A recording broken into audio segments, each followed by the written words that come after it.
Hi. So I usually like to make my content uh, from real life questions and scenarios, so that people that are not part of the scenarios they can actually learn from whatever's been put out. So I had someone reach out to me recently about. They said they heard somewhere that the minimum down payment on a house is 20%. So I told them no, that's wrong. Um, the minimum could be 0%. It could be 3%, it could be 3.5%. It's all case by case basis. And in some cases, it could be 20% if you are an investor. That's my point. Uh, so I mentioned to this person, I said, if you have a good credit, you can have a conventional loan that is as low as 3%. And also for FHA, you can do a down payment as low as 3.5%. So bear in mind that all these loan programs, they usually have different requirements. For example, for FHA, they want your credit to be 500 at a minimum.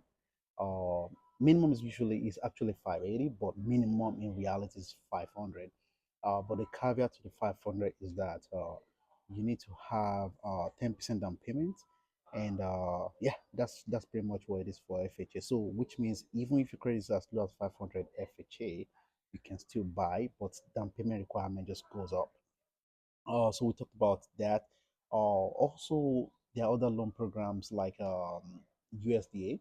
So if the house you're buying is in an area that's designated as a rural area, then you can actually do 0% down.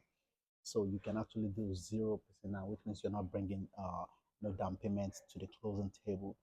So how do you figure that one out? So on the USDA website, they usually have areas they have designated as rural areas, and your lender can tell you more about these programs as well. The other program that you can do zero down is the VA loan. So for the VA loan, usually, if you've had time and service, be it active duty or the reserves, there are time requirements for reserve members. So if you've had time and service, then you get something called a certificate of eligibility. So once you get a certificate of eligibility, then it says what your entitlements are, and it says, okay, this person can use a VA loan or not. Lastly, there are programs called down payment assistant programs. So for those programs, you can actually do no down payment, because those programs they can take care of your down payment.